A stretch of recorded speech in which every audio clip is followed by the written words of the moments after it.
What game is Reno Omokri playing? Has Reno Omokri abandoned Atiku Abubakar, his paymaster?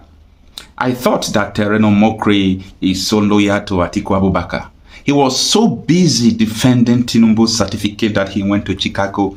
He spent $4,000 in Chicago. That at the end he discovered that Tinubu was admitted and he graduated from Chicago University. He was busy doing that while his paymaster Atiku Abubakar was giving press conference about this certificate saga. Now the issue is this: people are not saying that Tinubu did not go to Chicago University. But the main issue we are contending here is that Bola Tinubu forged his certificate. That the certificate he presented to the INEC is not the same with the one Chicago State University issued to him. And also, Reno Omokri has been trying one way or the other to just defend Tinubu's certificate. I don't know the kind of favor he wants from Tinubu, but what he's doing, he's just playing smart to make sure that he finds favor in this current government. But it will not look nice on him. Listen to this press conference in case you miss it.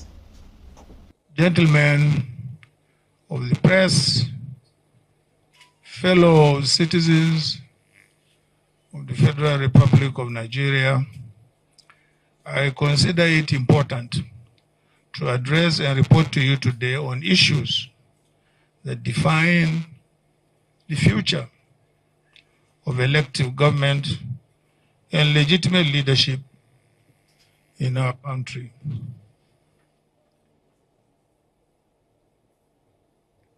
Political leadership and active citizenship matter because there are ways through which we all work together to build a country that works for all who live in it and who will come after us.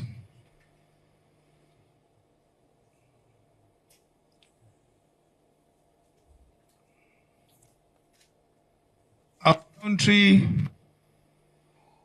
is bigger than any one of us, and its standing in the world affects the fate of all who come from or live in this great country, which has great future. As leaders, it is our duty to advance the well-being of all our people and of the country.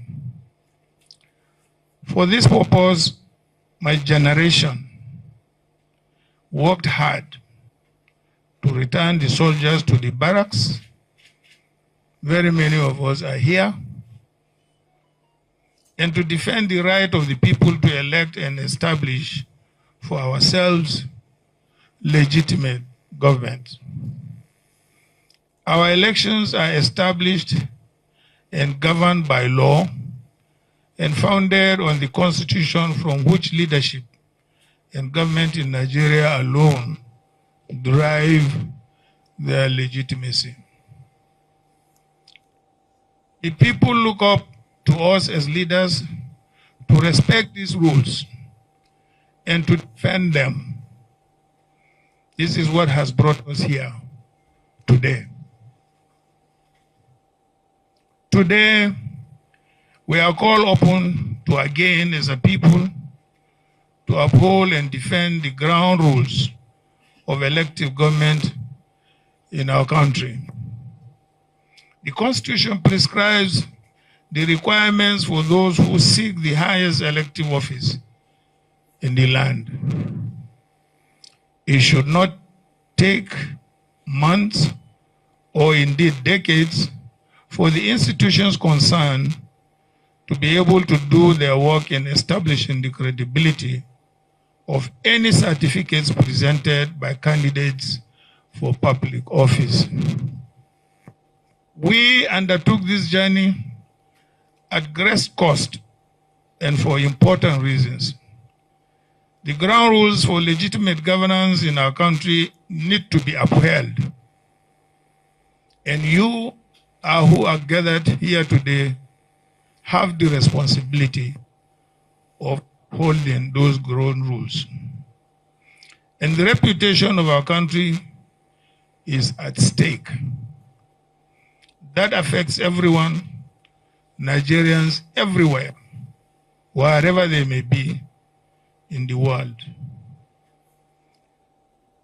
I am a Democrat by conviction and a citizen of a country that I love. The issues at stake in this case require us once more to rededicate ourselves to both the country and our constitution.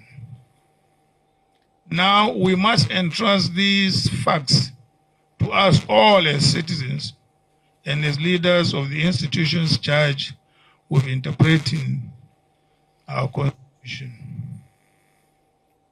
I should thank the lawyers, both in Nigeria and in the United States, who have assisted us in bringing clarity and definitive answers to these issues that appear to have defied our institutions for nearly a quarter of a century. I also want to extend my gratitude to the Nigerian citizens and friends of Nigeria, both within and beyond the shores of our country, for their patience as we have sought to find the facts and establish the truth. I wish to pay tribute to the late human rights activist, Chief Gani Fawehimi, senior advocate of Nigeria, who inspired us on this path of discovery.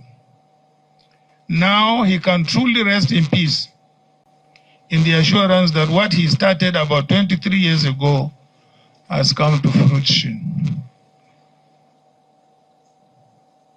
Gani's vindication today gives credence to the saying that no matter how fast a lie runs, the truth will someday overtake it.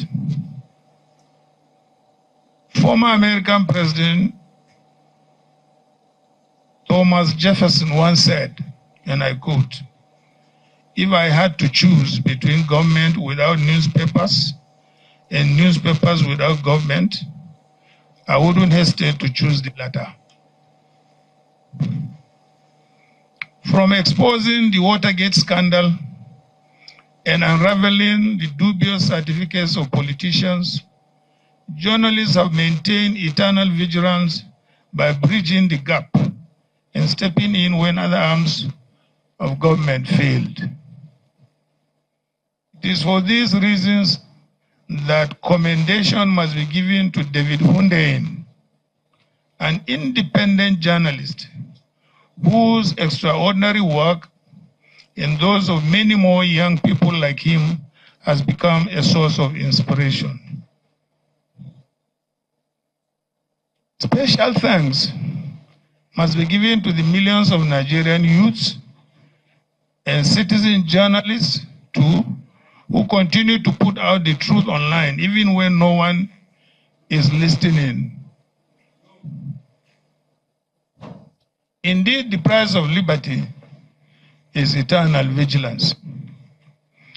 They have put the country first in their firm commitment to unravel the truth and hold leaders accountable.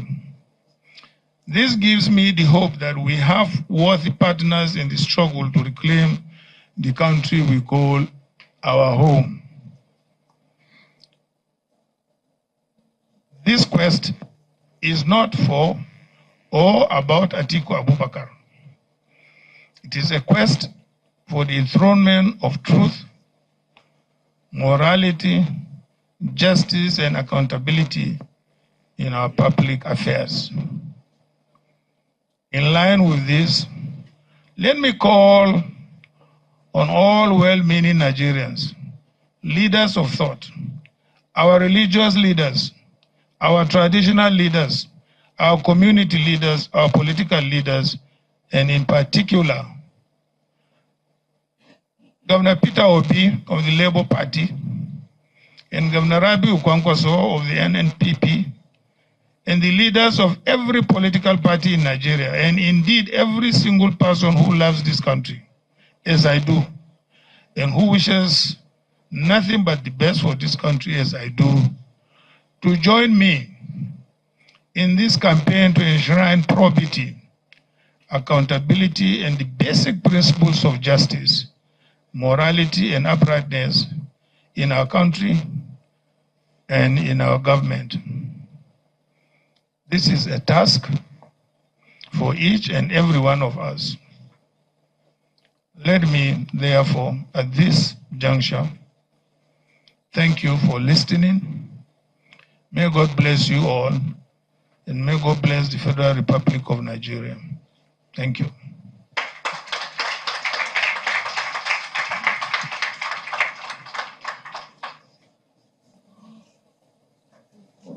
Thank you, Your Excellency, former Vice President, candidate of the People's Democratic Party in the last presidential election, and by the grace of God, the next president of the Federal Republic of Nigeria. Please put your hands together for him once again. Well, we have friends in the house, we have colleagues in the house. All technical questions will be taken that has to do with law will be taken by our friends. So, yes, Okocha this day.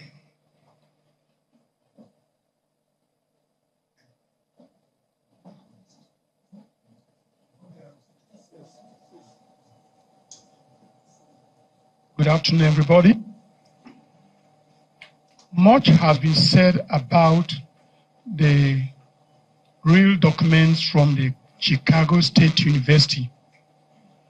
I want the former vice president, the PDP presidential candidate, Atiku Abubakar, to tell us in clear words, because many papers, many television stations, many radio stations have been giving various versions of the documents handed over to you. Sir, what did the documents handed over to you say about the person of President Bola Ahmed Tinubu? Thank you, sir. And secondly, sir, what value will these documents handed over to you will be at the Supreme Court?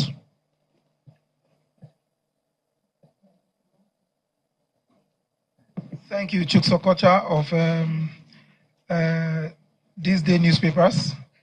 Eniola of African Report, that's an international platform, yes.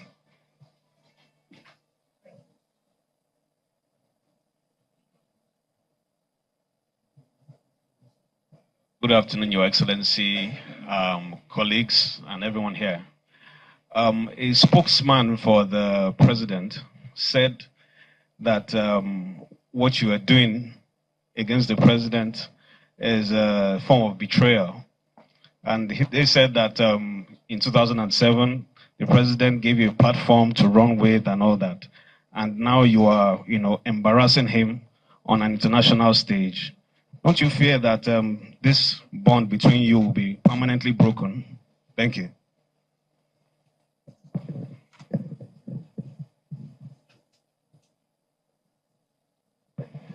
Thank you. His Excellency will take the question from the African Report, while Barrister Kalu will respond to this day newspaper's inquiry.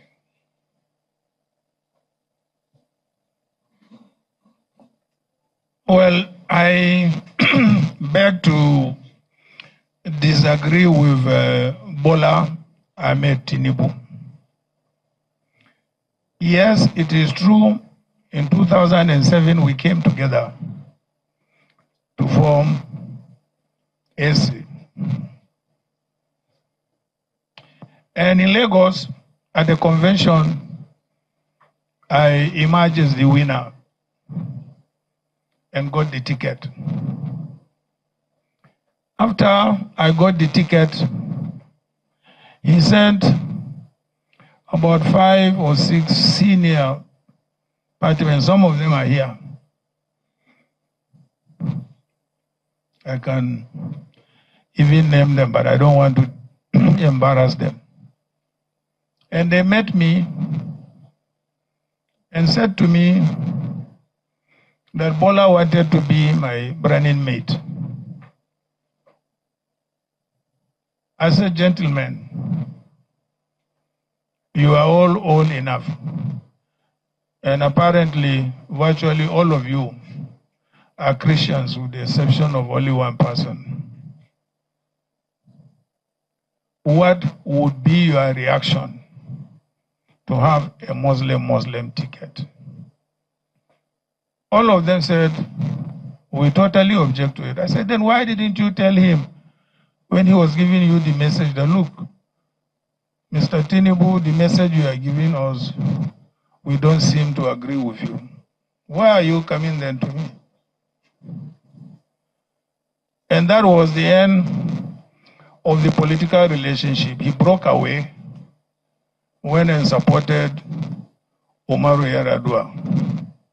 So, what is the ground for him to say that I betrayed him?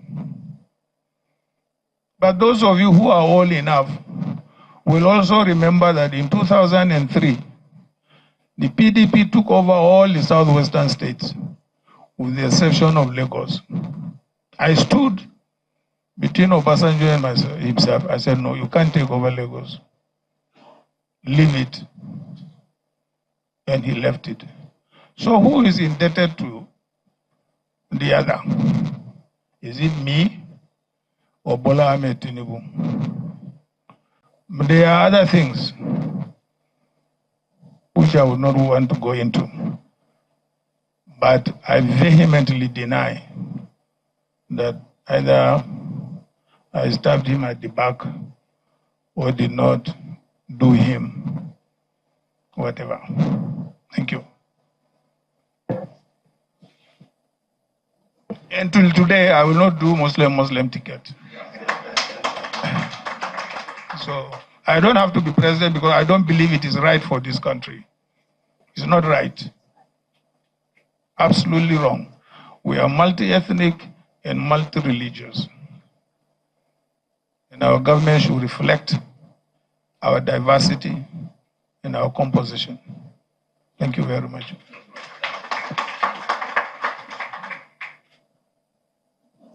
Thank you very much, Your Excellency. Barrister Kalu, over to you.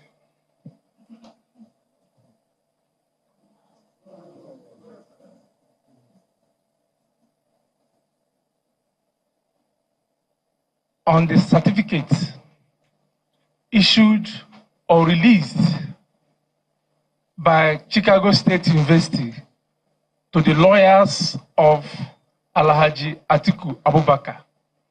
These are the documents. One, that Bola Ahmed Tinubu forged the certificate he presented to INEC. That's one. Two, that the qualifying certificate from Southwest College to Chicago State University bears a female, indicating that that document does not belong to Bola Ahmed Tinubu. Three, the Chicago State University admission application form has a claim that Bola Ahmed Tinubu attended Government College, Lagos, and graduated in 1970, when indeed the school was established in 1974. The same document has it that the owner of that document is a Black American, and the document Bola Ahmed Tinubu submitted to INEC, he denied having dual citizenship, which means it does not belong to him. Then, the same document, oral deposition, says that the A, Bola A. Tinubu, is Ahmed, but the NYC certificate Bola Ahmed Tinubu submitted to INEC has Adekunle. I don't know where the Adekunle and the Ahmed emerged from. So, on the second arm of your question, of what use will it be in the Supreme Court? It is very, very clear that from decided authorities, the Supreme Court has held that they can accept a party to adduce fresh evidence as long as certain conditions are met. And from what transpired in the proceedings in US courts, that condition has already been met. So, as we speak, our law is very clear that a party at fault cannot be allowed to enjoy the fruit of his illegality. That is our answer to your question. Thank you. My name is Carlo. Carlo.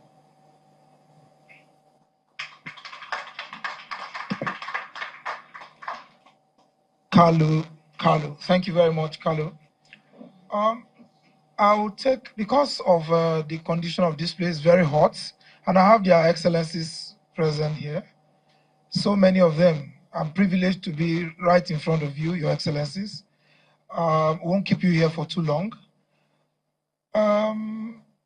Okay, Friday Oloko, the Punch newspapers.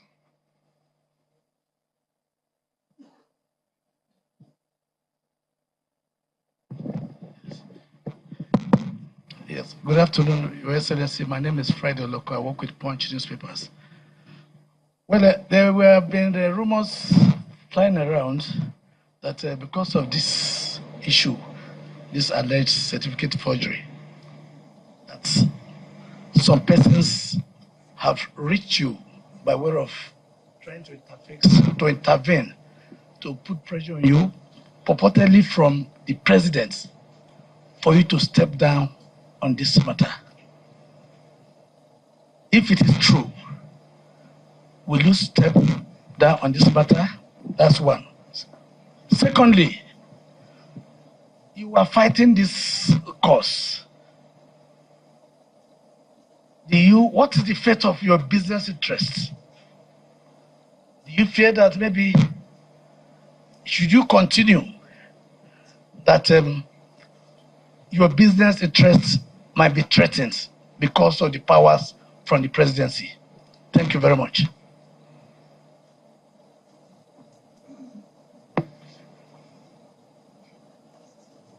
Okay, let me start from the business perspective, because it's the latest in the series of questions that you asked.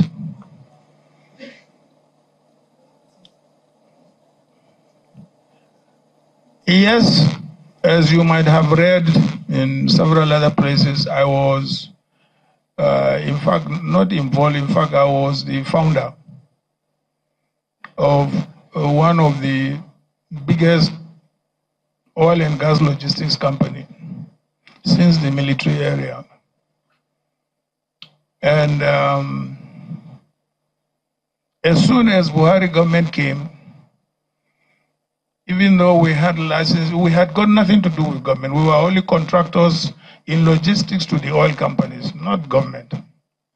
But as soon as Buhari came, all those contracts were revoked and taken away from us till today. So I'm not doing any government business. Yes, I am in other businesses, agriculture, manufacturing, and so on and so forth. So that's as far as government business is concerned. So I'm not scared of any business being taken away from me. It has already been taken away from me since the beginning of, was it 1990? Since Buhari's time. They took it and distributed it among themselves. So what was the other question?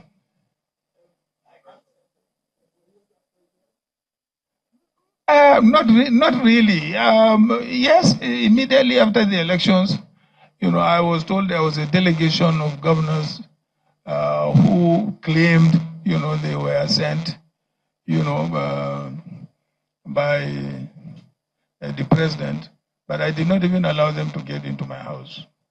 I didn't.